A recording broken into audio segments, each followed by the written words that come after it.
Ruto. Good. Yes, thank you.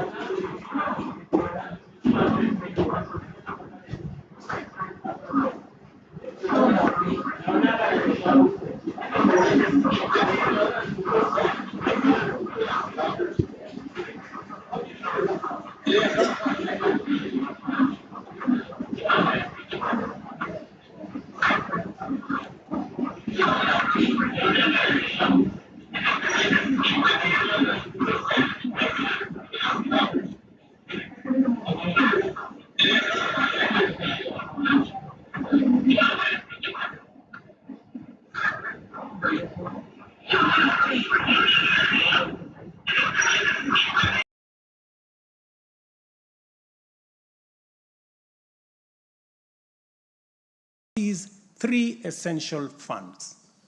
This modern framework ensures that every Kenyan, especially the most vulnerable, can access quality healthcare services when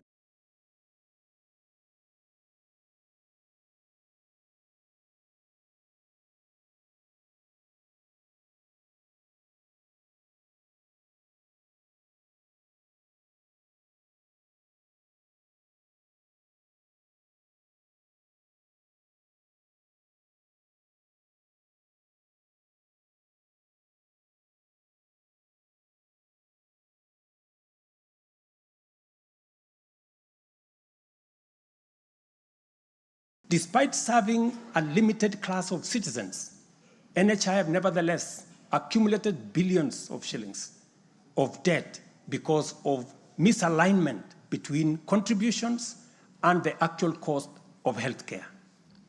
Taifa Care has undertaken an accurate costing of all healthcare-related goods and services in order to provide timely, effective, and efficient service to every Kenyan that is affordable. Additionally, the NHIF had a waiting period lasting between registration and eligibility for service. I think it was like about 3 months. Under Taifa Care, citizens are eligible for all services upon registration. I therefore urge every Kenyan to take the most important step in securing dependable health care for themselves and their families. Register. Register now or at the earliest possible opportunity. Honorable members, for the first time in our nation's history, free primary health care is increasingly becoming available at dispensaries, health centers, and hospitals. Ambulance and emergency services are also slowly but surely being made available at no fee. Under Taifa Care, we have introduced a comprehensive benefits package that brings specialized care, such as cardiothoracic surgery, within reach for many Kenyans without the burden of financial strain. Through the Digital Health Act, we are revolutionizing healthcare delivery. Every step of the process, from registration, eligibility checks, to claims is now digitized. By eliminating unnecessary human interaction, we are tackling corruption, reducing inefficiencies, and ensuring that resources are used where they are needed most. As a result, the good news, SHA will pay all October claims in full by next week. And it will continue like that going into the future.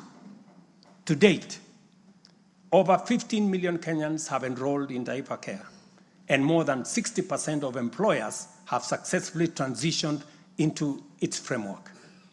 The newly established Social Health Insurance Fund empowers citizens to contribute towards accessing a broad range of healthcare benefits. This represents a seismic change from the old reactive healthcare model to a forward-looking system that prioritizes prevention and preparedness.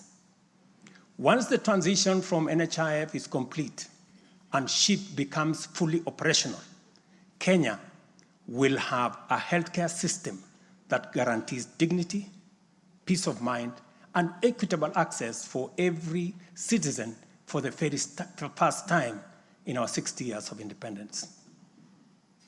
Honorable members, we have launched an ambitious healthcare program, one that Kenya has always needed and deserved. Like any major transition, there are challenges, but I promise you, we are fully committed to making the system work. As we roll out this program, we are listening to citizen voices and collaborating with counties to deliver better healthcare services.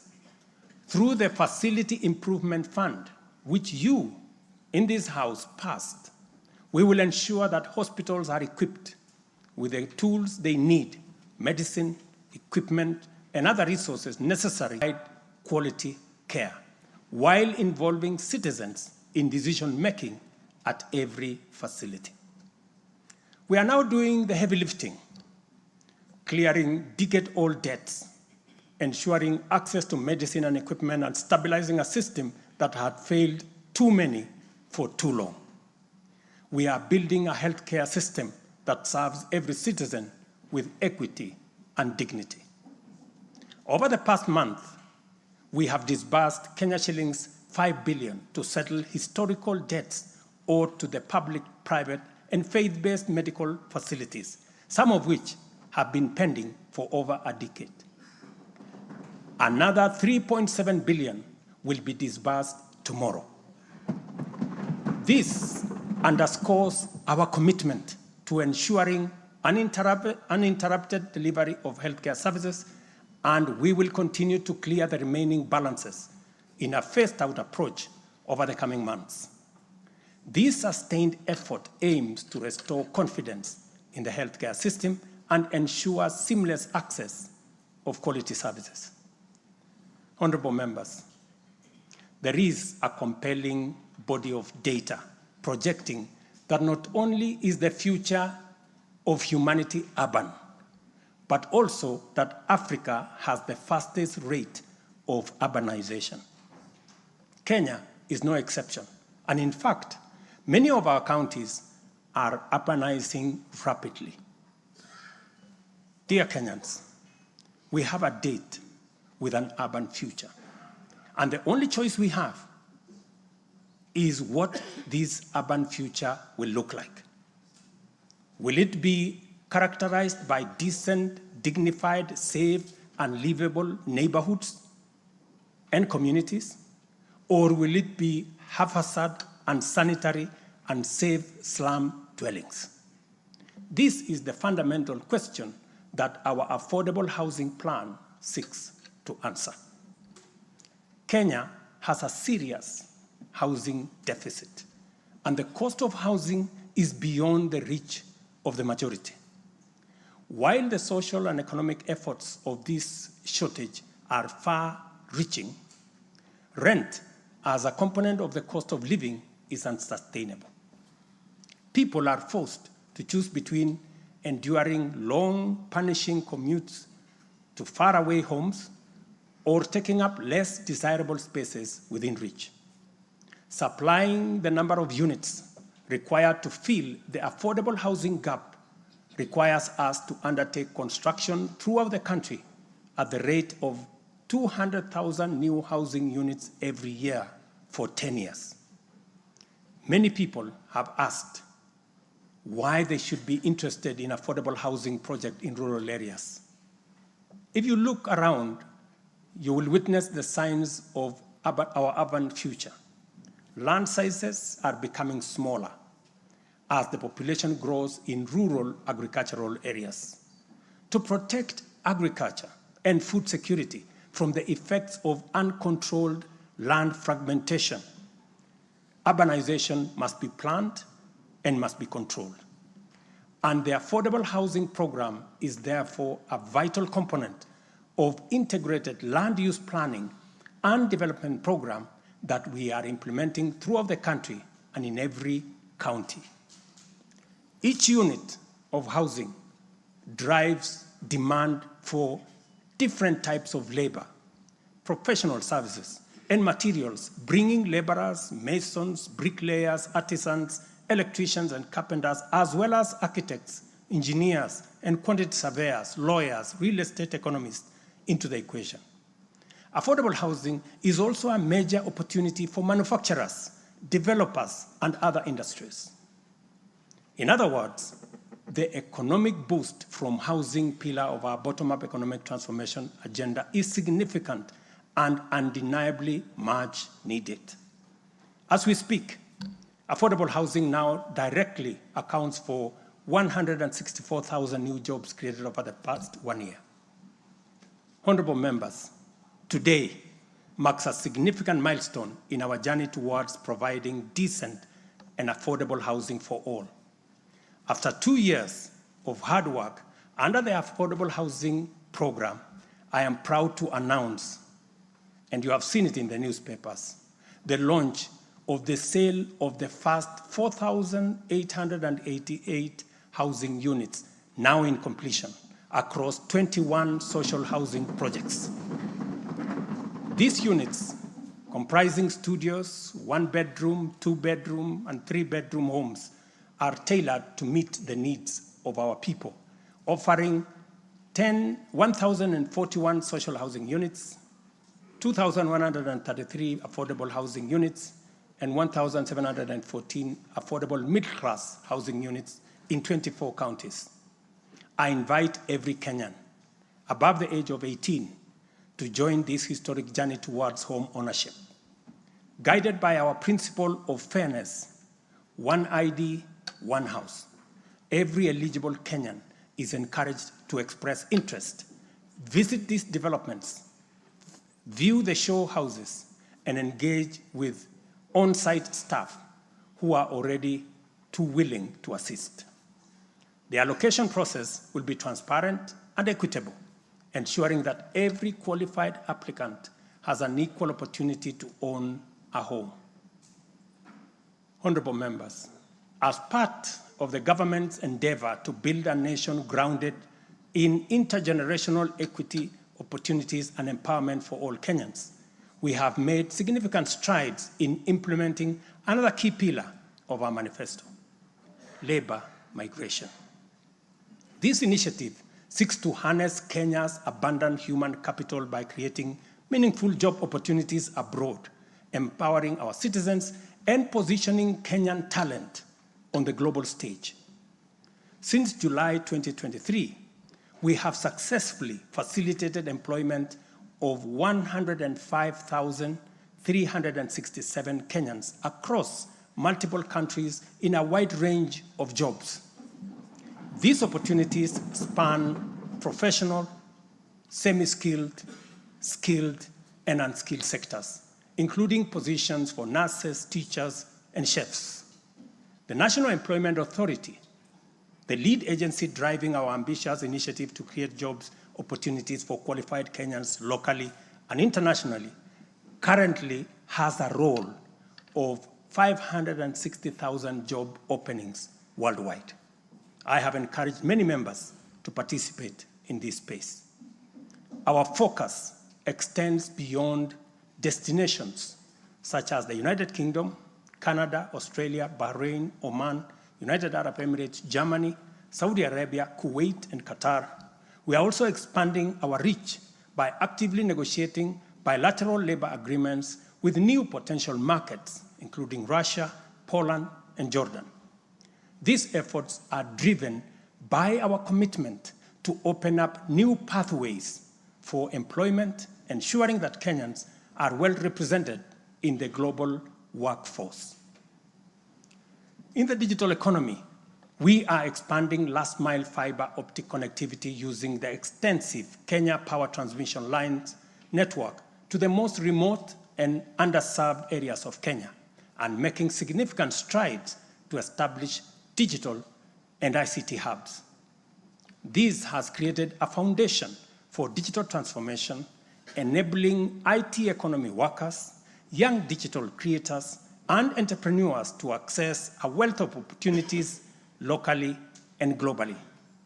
By bridging the digital divide, we are empowering our youth to compete on an equal footing in the global marketplace and showcasing Kenya's ingenuity and innovation. I congratulate members of this august House for being part of this grand digital plan. Your support, encouragement, and effort is duly recognized. We have also prioritized the empowerment of individuals within the informal sector by unlocking their potential through targeted investment. This includes accessible loans, capacity building programs, and regulatory reforms designed to ease growth. A notable achievement is the partnership with the banking industry, which I participated in a month ago. This extended an additional 150 billion in loans to micro, small, and medium enterprises, complementing the government's efforts to nurture this vital sector.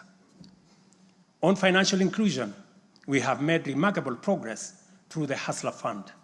To date, this innovative initiative has disbursed Kenya shillings 60 billion, benefiting 24.6 million Kenyans and mobilized over 3.3 billion in savings. The fund maintains a repeat customer base of 8.5 million beneficiaries with a repayment rate of 79%. To mark the fund's second anniversary, we have taken a bold step by launching a third product specifically tailored for small and medium enterprises. This new initiative will initially target 2 million beneficiaries who have demonstrated a strong credit history with the fund. By so doing, we aim to create a pathway for these entrepreneurs to transition into the formal banking system, thereby deepening financial inclusion and strengthening the SME sector. This milestone underscores our commitment to build a financially inclusive and economically resilient nation. The progress we have made has been possible only because the people of Kenya have been courageous, strong, determined, and patriotic. It has also been enabled by a number of early interventions under our bottom-up economic transformation agenda, and at the same time, created space for us to implement the agenda in full. As we proceed with implementation, we expect to quickly capitalize on the gains we have secured and invest resources in the economy with an emphasis on strategic pillars of our plan. As more projects get off the ground, more people get hired, liquidity levels improve, more money ends up in people's pockets. Honorable members, you know we are a democracy. Democracy is a founding principle and defining value of our nation. Democracy is hard-won, non-negotiable right, and guarantees freedom that we are proud of and must always defend. Our national democratic culture expresses itself energetically through robust discourse, boldly speaking truth to power, and holding leadership to account. It is a tradition of fearless expression and vigorous public participation. This is who we are, and there is nothing anyone can do about it. We understand, therefore, that protests are always legitimate and permitted by the Constitution. Protests are conducted by citizens who are peaceful and unarmed. Assemblies, demonstrations, and picketing to advance constitutionalism, increase accountability, and defend the rule of law are constitutional imperatives. Conversely, mobilization in pursuit of criminal agenda, chaos and anarchy are explicitly forbidden because we all have a duty to defend our republic, our constitution, and the rights of all people. The government, in particular, must remain vigilant at all times against modern threats to the sovereignty and territorial integrity of our nation, as well as public order, peace, and security. In this digital era, characterized by transformative innovations, including artificial intelligence, it has never been easier to inform, educate, and entertain the people. At the same time, it has never been easier to misinform, mislead, disinform, incite, and alarm the public. Criminals and subversive elements who infiltrate and hijack peaceful protests are a threat both to legitimate protesters and to the public. Incidences of violent criminality in the name of protests threaten the safety of innocent people, public assets, private property, and the social order. The tension here is stark. We have a democracy which we are proud of, must defend, and should deepen by all means. And at the same time, we have citizens whose lives, rights, we must protect, and a nation whose security, stability, and prosperity we must safeguard. The task at hand is complicated if citizens and state agencies dilute the distinction between the lawful and the criminal, the just and the unjust, thereby making it difficult to tell protesters and security officers from bandits, gangsters, and criminals.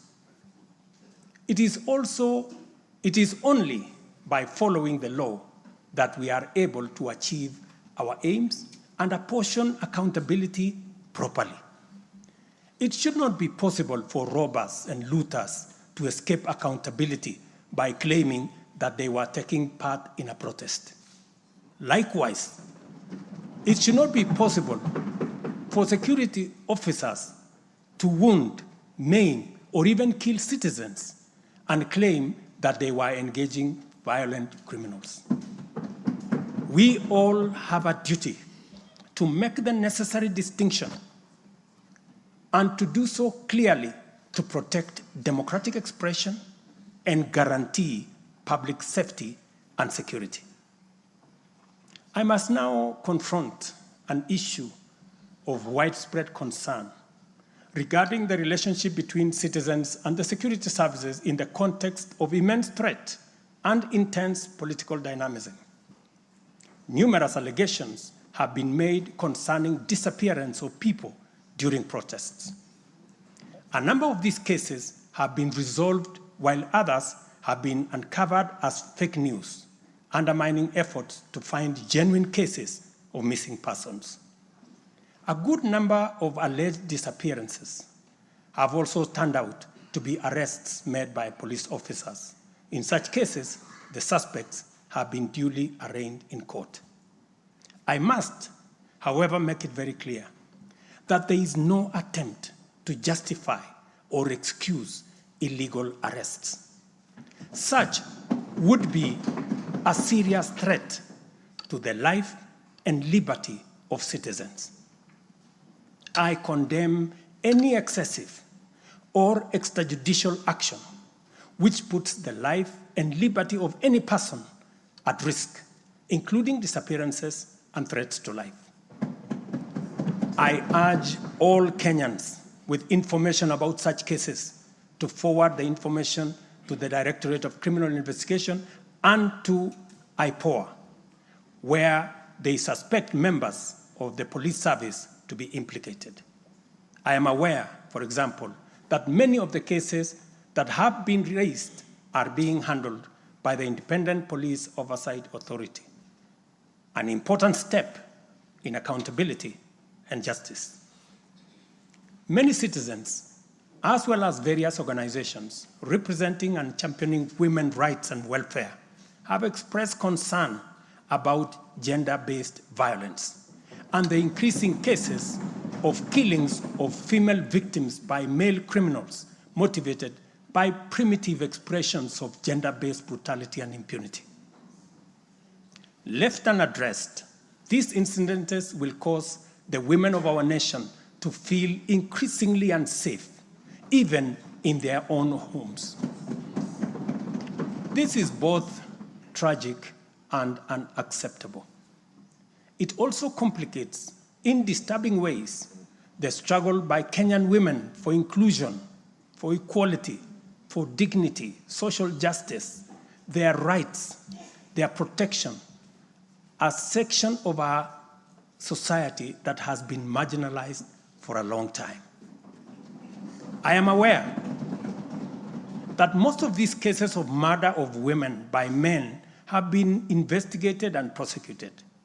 It is my hope that in due course, those found culpable will face the full force of the law.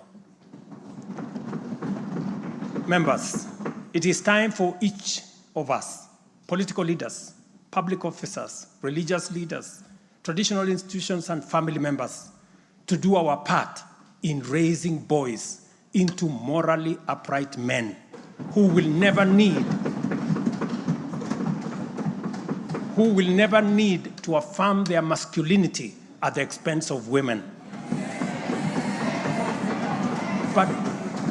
But instead, contribute to making our society just, safe, equal, and inclusive. I appreciate women leaders who have taken time to engage me and propose solutions to address this issue. I have held discussions with other leaders in government, and I have tasked the Deputy President to reach out and facilitate collaborative, broad-based, and multi-sectoral deliberations and recommend effective and radically transformative and affirmative action within the next 6 months. This Parliament will recall that early in my tenure, I engaged the leadership of both houses with recommendations on a working formula to actualize meaningful inclusion of women in national leadership. We must seriously question the drivers and the motives of resistance and reluctance to take the next step in actualizing the 2/3 gender rule.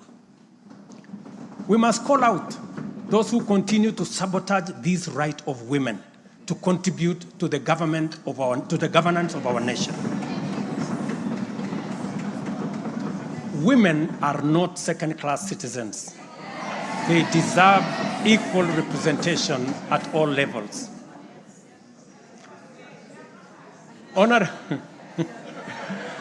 Honorable members,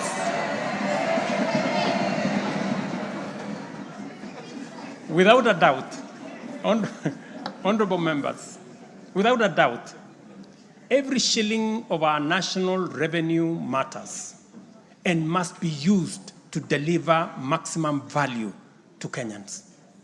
Wastage, corruption, and the abuse of office are grave risks to national transformation and a direct threat to the well-being of the people.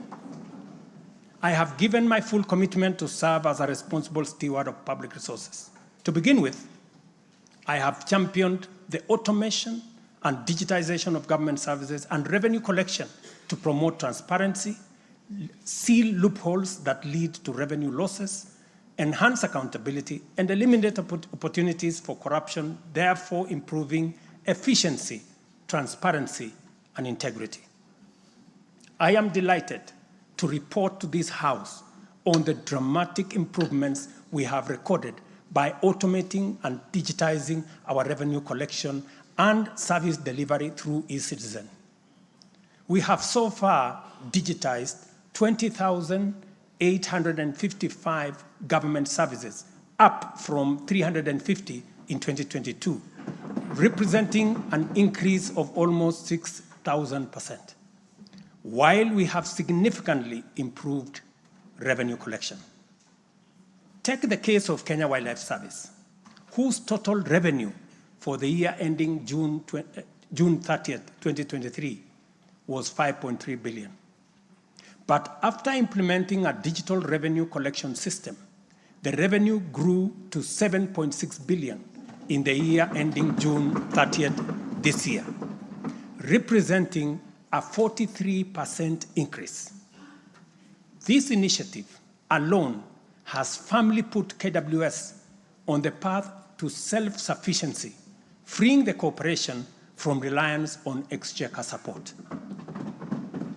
I commend the teams at KWS, as well as all other government institutions that have leveraged technology and the digitization process to improve revenue collection. Under the Digital Health Act that you members passed in this House, we are determined to enhance efficiency and transparency provided by technology in the provision of healthcare services to eliminate fraud and fake claims. Tax revenue mobilization by the Kenya Revenue Authority, starting with its customs revenue system, is equally being worked on to ensure that revenue leaks are eliminated. Because corruption is a serious risk to social justice, sustainable development, and national security, and the bottom-up economic transformation agenda, I am harnessing our working relationship with other arms of government to encourage the judiciary and parliament to enhance integrity and efficiency by adopting digitization and automation. As I do so, I must caution that all these measures will only achieve intended results if, and only if, the institutions charged with combating corruption and promoting efficiency and integrity stop hiding behind the transparent screen of independence and rise up to meet the people's expectation on matters integrity. Let me say this. It cannot be the case that the Director of Public Prosecutions keeps dropping cases because somehow they are unable to produce witnesses. It cannot also be the case that corruption suspects rush to court to obtain anticipatory bail that shields them from due process and enables them to compromise investigations. There is also no reason for corruption cases to drag in our courts for years when the same courts are able to determine election petitions and related disputes within 6 months. Members, it is also unacceptable for the Houses of Parliament to deny the nation a much-needed instrument in the war against corruption by continuing to sabotage the passage of the Conflict of Interest Bill.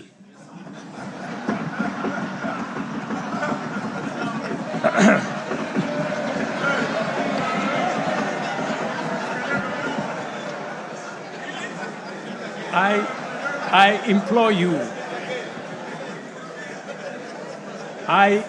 you, honorable members, to stop dragging your feet on this bill, unless, my friends, there is a conflict of interest in the passing of the conflict of interest legislation.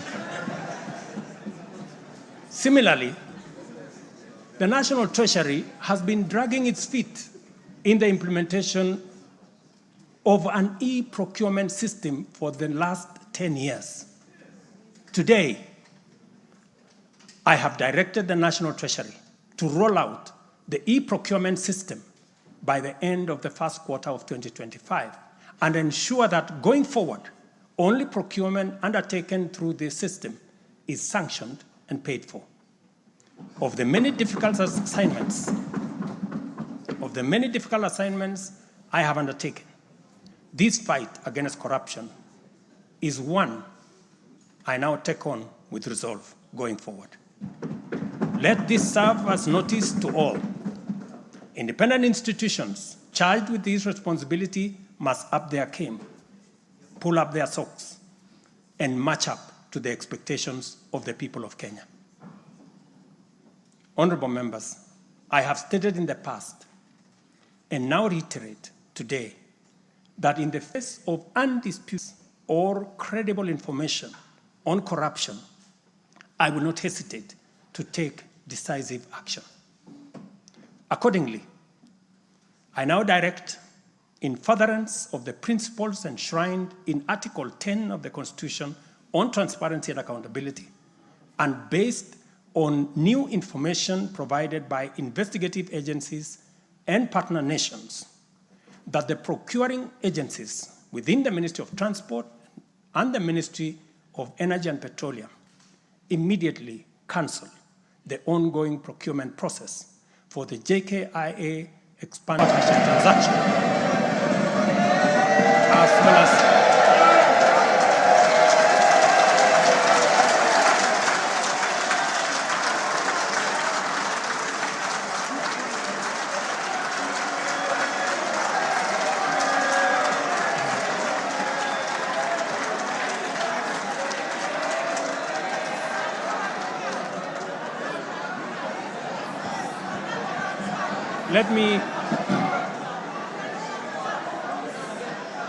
Let me repeat this for clarity. I have said that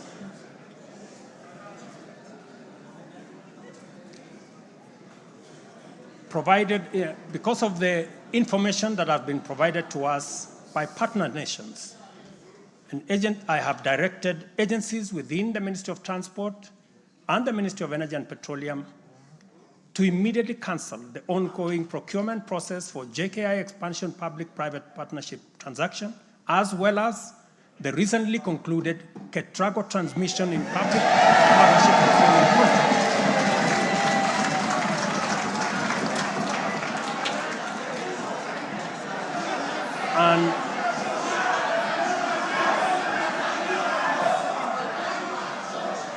And immediately commence the process of onboarding alternative partners, because these are important projects. Honorable members, the work of taking our nation forward is our collective responsibility as citizens. For this reason, we value the contribution of all, whether they come in the form of support or encouragement, suggestion or proposal, criticism or protest. I believe that the most powerful component of leadership is listening and learning. Therefore, I engage with you and listen to all citizens, their elected leaders, public officers, administrators, teachers, and other professionals, learners and the youth, farmers, fisherfolk, pastoralists, traders, craftsmen, artisans, nurses, doctors, community health promoters, and workers across all types of sectors in every sector. I listen too to religious leaders, the civil society, industrialists, entrepreneurs, and professionals. Their contributions and everyone else's have my full attention and commitment to respond through positive, affirmative action that takes the national transformation endeavor forward.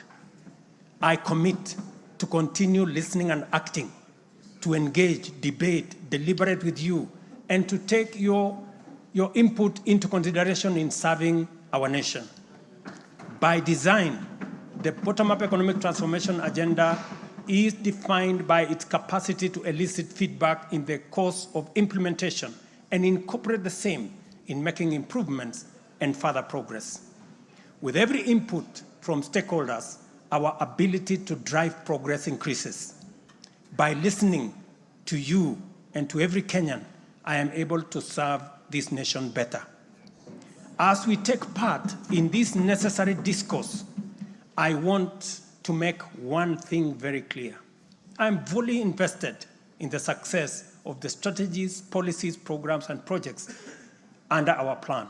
For this reason, I am committed to do all it takes and work with every willing Kenyan until we succeed, because failure is not an option. Given the challenges our nation has faced, it has become clear, honorable members, that overcoming these obstacles requires the collective energy, the collective wisdom, ideas, and goodwill of Kenyans of all political, cultural persuasions, religious beliefs, and walks of life. The wisdom of entrenching national unity and inclusivity as a national value in our Constitution is clearly evident. Our diversity is our source of power. And this moment in the history of our nation calls for radical collaboration to transcend our challenges. We do not have the luxury of magnifying our differences. It is time for all of us to pull together and usher the nation into the future of our dreams. With this in mind, I initiated extensive consultations with leaders from across all divides, public and private. Through these engagements, we resolved to reimagine unity and inclusivity and harness the full potential of our nation through bipartisanship, which culminated in the formation of the broad-based cabinet. The imperative to accommodate the contribution of leaders across the aisle inspired us to constitute the broad-based government, a partnership based on shared purpose and premised on a commitment to bring our national values into action to turbocharge the implementation of the transformation of our nation. Being a farmer myself, transformation is like farming. A lot of resources are invested in plowing the land and planting the seeds, after which there is nothing to see for all the work except stretches of bare earth. Impatience might lead to anxiety and lamentation of the waste of effort in seed buried in the earth. However, after a brief wait, seedlings sprout, requiring close attention, weeding, and patient tending into the crop that will be ready for harvest. So is economic transformation. It requires hard work, investment of resources, patience, and faith. We have planted the seed, and all over the field, it is beginning to sprout. While admittedly there remains much to fulfill, our collective hope to deliver the national economic transformation that this nation so dearly deserves is on course. I am proud to declare that we have also made undeniable progress in building on the strong foundation laid in previous years and getting the national development project off the ground. Honorable members, from the reports that I have the honor to table for your consideration and debate, there is reason to be optimistic that our forward march is unstoppable and that our capacity and commitment to live and work by our national values and principles of governance are stronger than ever before. Our nation is a proud member of the international community, making our contributions to the global progress boldly and with great determination. We stand collectively facing the dawn with confidence that our expectations of a bright daylight is not in vain. In summary, honorable members, and all fellow citizens, the state of our nation is resilient. And now, honorable speakers, it is my pleasure to submit to Parliament the following 3 reports as required by the Constitution. Number 1 is the report on all measures taken and progress achieved in the realization of national values. The second, report on progress made in fulfilling the international obligations of the Republic of Kenya. And the third, report on the state of our security. Now, therefore, I hand over the reports to the Speaker of the Senate and to the Speaker of the National Assembly. Thank you all. God bless you, and God bless Kenya.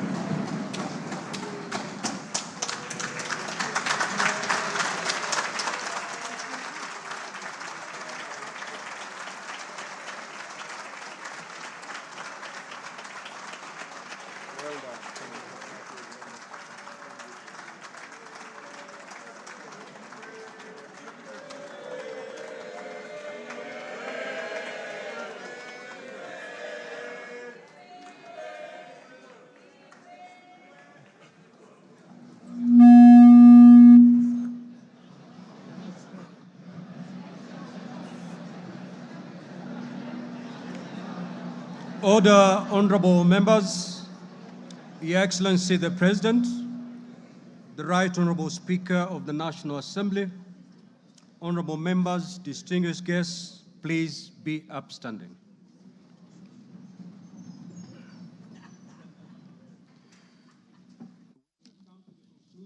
Business of the day, and it is now time to adjourn.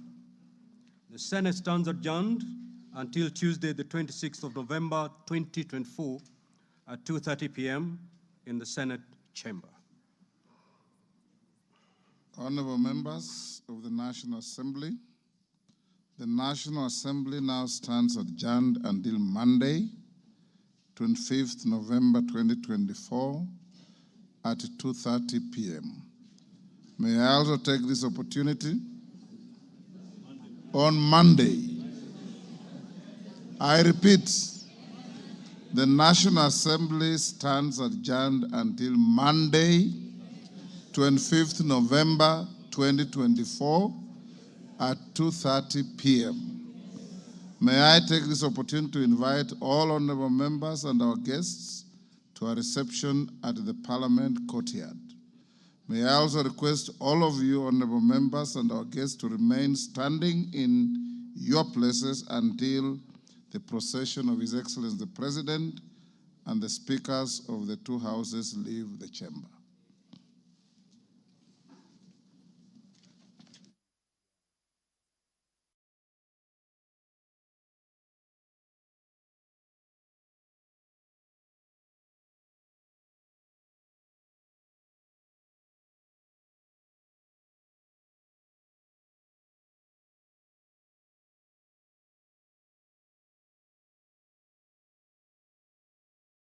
Well, how dear viewers, that marks the end of the third State of the Nation address by the President of the Republic of Kenya, President William Ruto, who has just concluded his third State of the Nation address as required by the Constitution.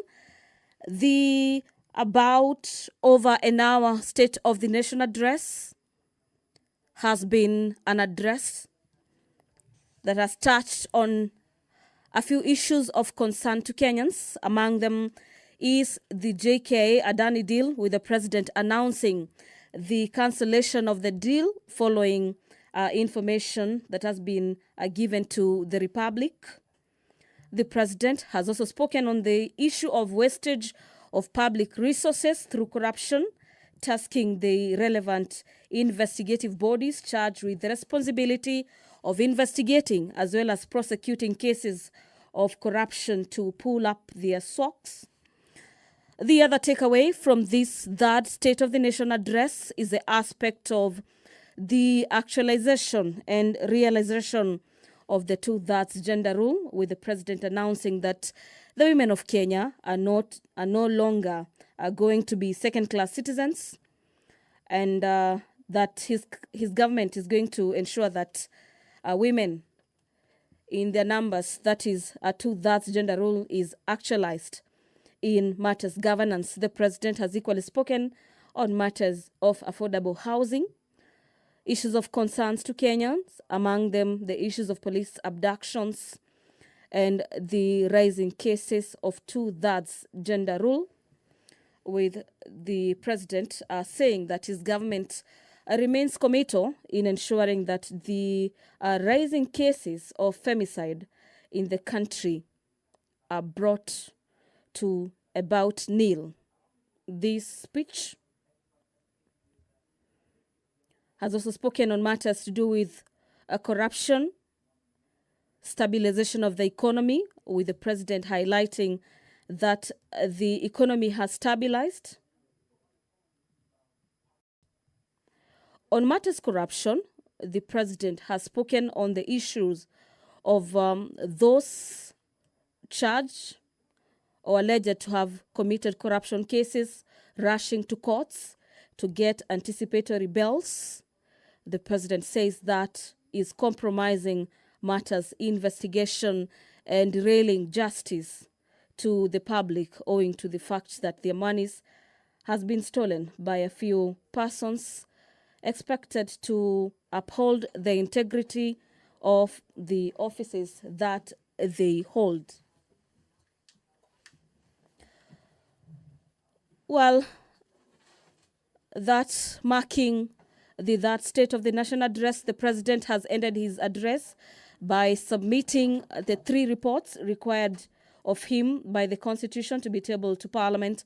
Among the reports is the report of the state of the security of the country. And dear viewers, on behalf of the production team that made this live production possible, allow me to hand over back to the broadcasting house for our viewers watching on KBC Channel 1.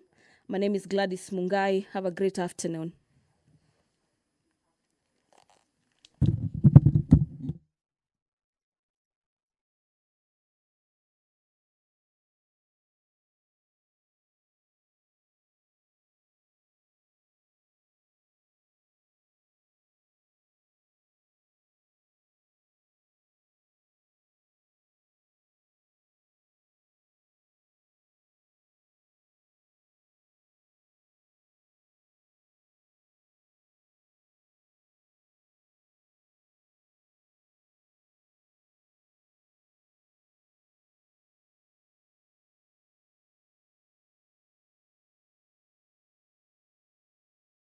A shortage of a certain 110,000 teachers. In his first year, he was able to employ 56,000 teachers, and he has even promised that he's going to recruit other 20,000 this coming January. And I saw that advert done by TSC, so I am sure that even the interns are going to be confirmed.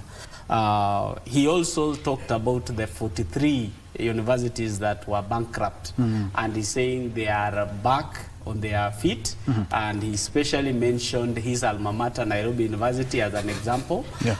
He also mentioned Moi University, where most of our law graduates come from Moi University in Eldoret.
The Bold Safety Team, by your side on every ride.